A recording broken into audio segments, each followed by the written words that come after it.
देखते हैं अभ्यास के प्रश्न।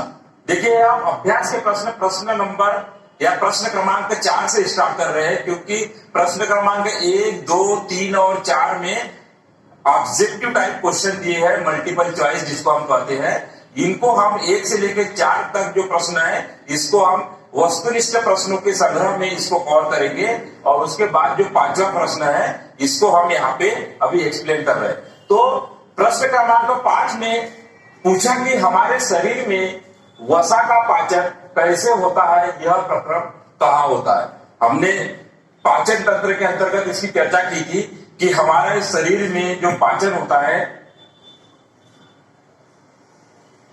यहाँ पे डियोडेनम वाला पोर्शन, इस पर आपने देखा सी के समान इसकी संरचना होती है, और ये सी के समान संरचना से यहाँ पे एक साइड में क्या होता है, पेनक्रियास होता है, यहाँ पे पत्ती के समान संरचना, और यहाँ पे जो लीवर वाला पोर्शन होता है, इस लीवर वाले पोर्शन में यहाँ पे ये पित्त नली या पित्त थैली होती है। इस पित्त थैली ये कॉमन डक्ट के द्वारा यहाँ पे खुलती है इस प्रकार से, और यहाँ से बाइल डक्ट। तो ये दो नलियां यहाँ पे कॉमनली खुलते हैं, जिसको हम क्या बोलते हैं, कॉमन बाइल डक्ट। तो यहां से जो अम्ल, यहां से जो भोजन ऊपर से हमारे आहार नाल से आता है, मतलब जो ईसोफेगस वाला पोर्शन होता है, इस भोजन नली के द्वारा भोजन जब आमाशय में आता है तो यहाँ का माध्यम क्या होता है, अम्लीय होता है। फिर ये अम्लीय माध्यम में भोजन आगे डियोडेनम में आता है। तो यहाँ पे जो पेनक्रियाटिक जूस होते हैं, जिसको हम अग्नाशयी रस कहते हैं, यह सिर्फ क्षारीय माध्यम में ही क्रिया कर सकते हैं। तो उसके लिए क्या करता है, जो ये बाइल जूस होता है, या जिसको हम पित्त रस बोलते हैं, क्या बोलते हैं, पित्त रस। यह पित्त रस यहाँ पे डियोडेनम में आता है, और इस भोजन के माध्यम को क्या कर देता है, यहाँ पे इसको क्षारीय कर देता है, क्षारीय। ठीक, अब इस क्षारीय माध्यम में जो पेनक्रियाटिक जूस होंगे यह सक्रिय हो जाती है।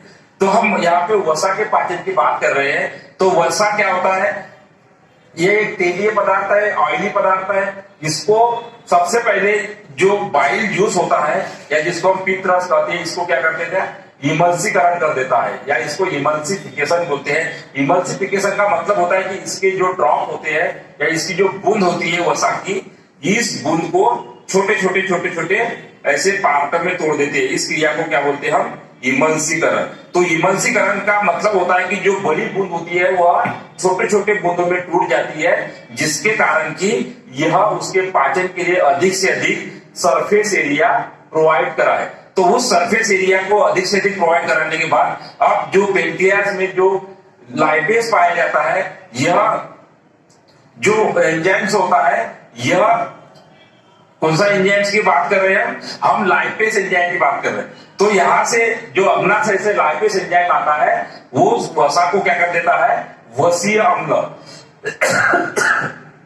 वसीय अम्ल में क्या कर देता है, उसको परिवर्तित कर देता है, या उसको पाचित कर देता है। मतलब बड़े अणु को छोटे अणु में वह परिवर्तित करने का काम करता है। इस प्रकार वसा का पाचन आहार नाल में कहां पे होता है, छोटी आहार नाल। छोटी आहार नाल का पहला भाग क्या होता है, इसको हम डियोडेनम कहते हैं। तो इसका आंसर क्या लिखोगे, देखिए चीज वही बताइए, हमारे शरीर में वसा का पाचन क्षुद्रांत, क्षुद्रांत का मतलब क्या होता है, छोटी आहार नाल के ऊपरी भाग, जिसे ग्रहणी कहते हैं, ये वाला भाग। ठीक है, ये क्या है, सी के आकार का यहां से यहां तक का भाग ग्रहणी या डियोडेनम होता है, जहां पित्ताशय से क्षारीय पित्त रस पित्त नली के द्वारा अग्नाशय के पाचक भोजन नली के माध्यम से क्षारीय बना देता है, जिससे अग्नाशय के पाचक रस सक्रिय हो जाते हैं। तो यहाँ का भोजन इस पित्त नली से जो रस आता है उससे क्षारीय हो जाता है, और वसा का इमल्सीकरण कर देता है। अग्नाशय से प्राप्त लाइपेज जो होता है, यह एंजाइम इमल्सिफाइड वसा का पाचन वसीय अम्ल में कर देता है। इस प्रकार वसा का पाचन हमारे शरीर के क्षुद्रांत या छोटी आहार नाल के ऊपरी भाग में होता है। तो इस प्रकार ये इसका आंसर हो गया। अब देखते हैं अगला प्रश्न। अब प्रश्न क्रमांक 6, और प्रश्न क्रमांक 6 है, भोजन के पाचन में लार की क्या भूमिका है। देखो कितना अच्छा और सरल क्वेश्चन है कि हम जो खाना खाते हैं माउथ के द्वारा, तो इसमें जो लार मिलती है उसका क्या महत्व होता है हमारे पाचन में।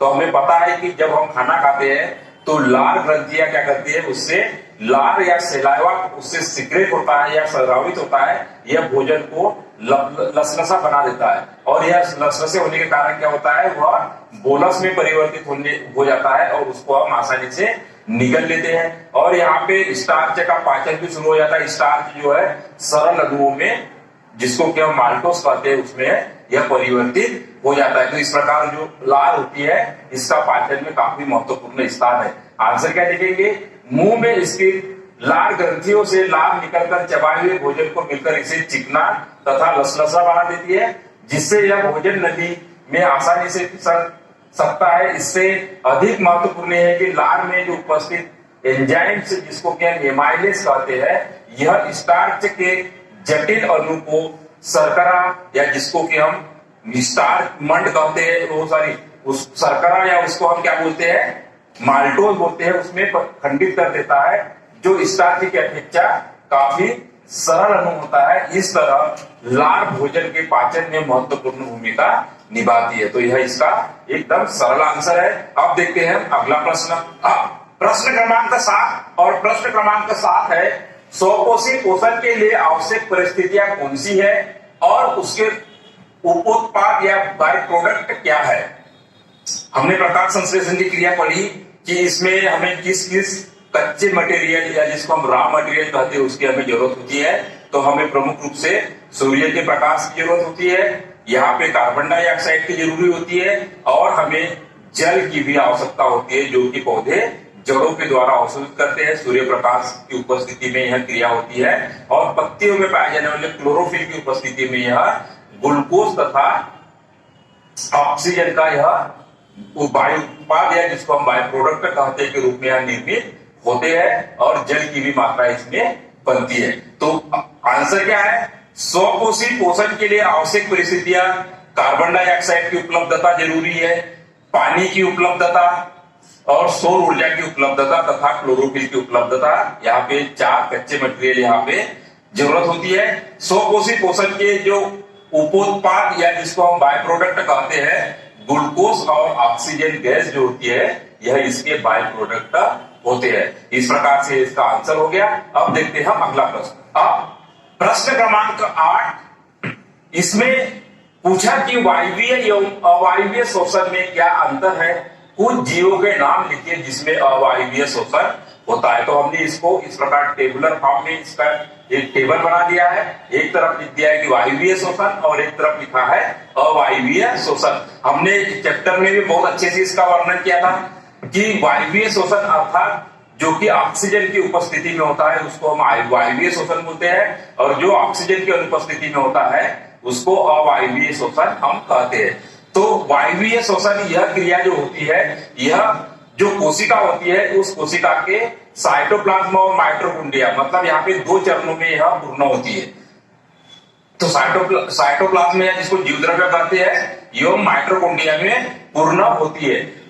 जबकि यह क्रिया जो होती है यह सिर्फ साइटोप्लाज्म में होती है, माइटोकॉन्ड्रिया पर अवायवीय शोषण नहीं होता है।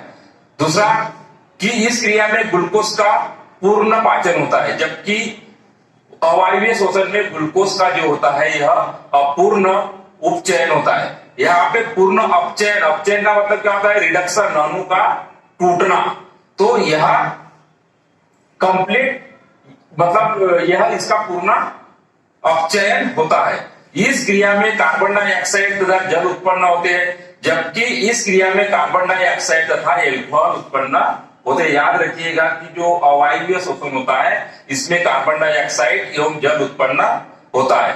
इस शोषण में अधिक ऊर्जा मुक्त होती है, जबकि अवायवीय शोषण में वायवीय शोषण की अपेक्षा कम ऊर्जा मुक्त होती है। कुछ जीवों के भी नाम आप बता सकते हैं, जैसे कुछ सूक्ष्म जीव, जैसे हम कुछ जीवाणु या बैक्टीरिया की बात कर सकते हैं, यीस्ट या जिसको हम फंगी कहते हैं, उनमें यह अवायवीय शोषण होता है। तो इस प्रकार आप इसका आंसर लिख सकते हैं। अब अगला, अब हम देखते हैं अगला क्वेश्चन। अब प्रश्न क्रमांक 8, और इसमें दिया कि गैसों के अधिकतम विनिमय के लिए कुपिकाएं किस प्रकार अभिकल्पित है। तो कुपिकाएं या जिसको हम येलुलाई कहते हैं, ये कैसी होती है? इस प्रकार से अंगूर के गुच्छे के समान संरचना होती है। आपने देखा, हमने लंस के संरचना बताया था कि इस प्रकार से यह अंगूर के गुच्छे के समान यह संरचना होती है, इस प्रकार से। तो यह एक स्पंज आपने देखा है ना, जिस प्रकार से इसमें हम हवा भरी हुई होती है, तो उस प्रकार से यह जो श्वसन के लिए अधिक से अधिक सरफेस एरिया प्रोवाइड कराता है। हमने बताया था कि इसमें जो सरफेस एरिया होता है 3 × 10⁻³ अर्थात 400 से 800 वर्ग फीट या स्क्वायर फीट हम बोल सकते हैं, इतना सरफेस एरिया ये प्रोवाइड कराते हैं। किसके लिए? सिर्फ गैसों के आदान प्रदान के लिए। तो ये क्या है इसका? मतलब उसका सरफेस एरिया है। तो सॉरी, ये क्या है इसका? नंबर ऑफ येलुलाई, मतलब इतने येलुलाई इसमें पाए जाते हैं। तो इतनी ज्यादा संख्या में इसकी येलुलाई है, तो इसका जो सरफेस एरिया होता है वह 400 से 800 स्क्वायर फीट, मतलब एक मकान के निर्माण हो सके इतनी जगह यहाँ पे अवेलेबल होती है। तो आंसर क्या लिखोगे? कुपिकाएं गैसों के अधिकतम विनिमय के लिए पर्याप्त सतह उपलब्ध कराती है, इसलिए इसको जो श्वसन के लिए इसको अभिकल्पित किया गया है। तो इस प्रकार हो गया इसका आंसर। अब देखते हैं अगला प्रश्न। अब प्रश्न क्रमांक 10, हमारे शरीर में हीमोग्लोबिन की कमी के क्या परिणाम हो सकते हैं? देखिए कितना अच्छा क्वेश्चन है। हमें पता है कि हमारे शरीर में जो आरबीसी होती है, इस आरबीसी में क्या पाया जाता है? हीमोग्लोबिन। तब इस हीमोग्लोबिन का काम होता है, यह ऑक्सीजन को क्या करता है? कैरी करता है और क्या बना लेता है? HbO2, या जिसको हम बोलते हैं ऑक्सी हीमोग्लोबिन। तो यह काम किसका हो गया? इस आरबीसी में जो हीमोग्लोबिन पाया जाता है, इसका काम ऑक्सीजन को कैरी करना है, हमारे फेफड़ों से उस कोशिका तक ले जाने का या उस ऊतकों तक पहुंचाने का काम हीमोग्लोबिन का होता है, जिसके कारण हमारे भोजन का ऑक्सीकरण होता है और ऑक्सीकरण के दौरान ऊर्जा मुक्त होती है। यदि हीमोग्लोबिन कम रहेगा तो उतनी मात्रा में ऑक्सीजन कैरी नहीं हो पाएगी या उसका उतना वहन नहीं हो पाएगा जितनी मात्रा में होना चाहिए। और ऑक्सीजन अगर कम मात्रा में सेल तक पहुंचेगी या कोशिका तक पहुंचेगी तो उसका उतनी मात्रा में ऊर्जा मुक्त नहीं होगी, क्योंकि ऑक्सीजन की वहां पे कमी हो गई। तो आंसर क्या लिखोगे? श्वसन के फलस्वरूप प्राप्त ऑक्सीजन का परिवहन करने तथा उसके ऊतकों तक पहुंचाने का कार्य हीमोग्लोबिन करता है। उसकी कमी से श्वसन क्रिया प्रभावित होगी, शरीर को कम ऊर्जा प्राप्त होगी क्योंकि ऑक्सीजन की पर्याप्त मात्रा प्राप्त नहीं होगी। इस प्रकार आप इसको लिख सकते हैं।